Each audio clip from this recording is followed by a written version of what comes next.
Hello again, NCAC sports fans, and welcome back to another episode of This Week in the NCAC. I'm your host, Brett Billhart. On this week's show, we'll run down NCAC basketball action from last week and cover the final swimming and diving results before league teams take a few weeks off for the holiday season. If the first 2 weeks of play in NCAC men's basketball are any indication of what is yet to come, we are in store for an extremely exciting season down the stretch. Through the first 2 weeks of play, Ohio Wesleyan, Wittenberg, and Wabash each remain undefeated, while Denison, DePaul, Hiram, and Worcester have each logged one conference win apiece. Wittenberg won a pair of key conference road games last week, defeating arch-rival Worcester at the buzzer by a score of 56-55, and Allegheny 65-54. It appeared as if the Tigers were going to suffer a one-point loss at Worcester on Wednesday night. However, the tables turned in the final seconds of the game, sending Wittenberg back to Springfield with the one-point victory. With Witt trailing Worcester 55-54 in the final seconds, senior Josh McKee launched a desperation three-point attempt that fell short, seemingly giving Worcester the victory.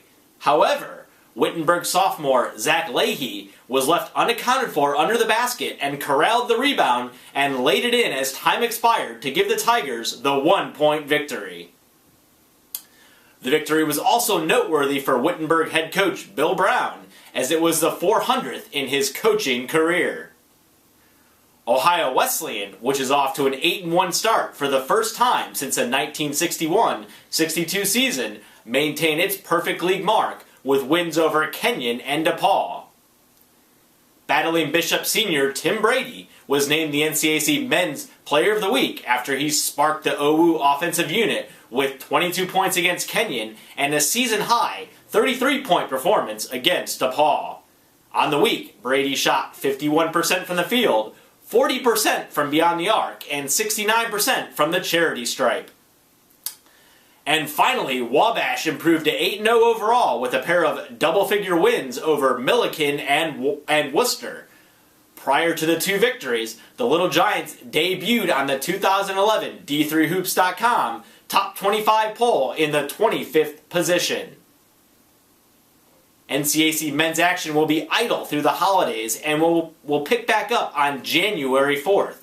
However, NCAC squads will remain in action during the break with non-conference matchups and holiday tournaments on the schedule. Like the men, we also have 3 women's teams with perfect records through the first 2 weeks of the season, including Allegheny, DePaul, and Kenyon. Kenyon rallied from an 8-point deficit with 7 minutes left in the game to earn a 66-62 triumph over Wittenberg in the NCAC Lid Lifter for the ladies on Saturday. Senior Morgan Kornick guided the ladies to the win with 15 points, 6 rebounds, and a career-high 11 assists. The 11 assists were just one shy of the Kenyon single-game record. Allegheny upped its conference record to 3-0 with a 74-59 victory over Oberlin on Saturday. The Gators were led by this week's NCAC Women's Player of the Week recipient, Heidi Geller. Geller matched her career high with 26 points and pulled down 10 rebounds to notch her team-leading third double-double of the season. On the week, Geller scored 39 points after shooting 70% from the field and 92% from the free throw line. Also of note last week was a spectacular performance by Oberlin freshman Christina Marquette in the Yeoman's 73-60 victory over Hiram on Wednesday. In the victory, Marquette scored 35 points and pulled down 16 rebounds. There is one league game on the slate this week as Kenyon hosts Hiram on Saturday in Gambier. Following that contest, NCAC action will pause for the holiday season and will resume on January 3rd. And like the men, NCAC squads will remain in action over the break with non-conference matchups and holiday tournaments. And finally, Hiram was the only NCAC swimming and diving team in action last week, as the Terriers traveled to Pittsburgh on Saturday to take on Chatham and Grove City. The men came up short against Grove City by a 123-90 decision, while the women were defeated by both Chatham 147-141 and Grove City 166-121. Sophomore Job Fields captured the only men's individual event victory for the Terriers in the 200-yard IM with a time of 2:13.66, winning the race by 10/100ths of a second. Fields was named the NCAC Men's Athlete of the Week for his efforts. On the women's side, senior Caitlin McCurley touched first in the 1,000-yard freestyle in a time of 11:51.83 and finished second in the 200-yard IM in a time of 2:33.18. McCurley also garnered the NCAC Women's Athlete of the Week award for her efforts.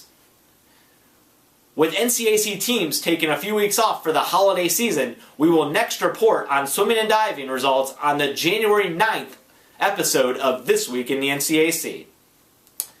Fans, we once again thank you for tuning in for another episode of This Week in the NCAC, and we hope you tune in next week to get your weekly fix of action from across the North Coast Athletic Conference.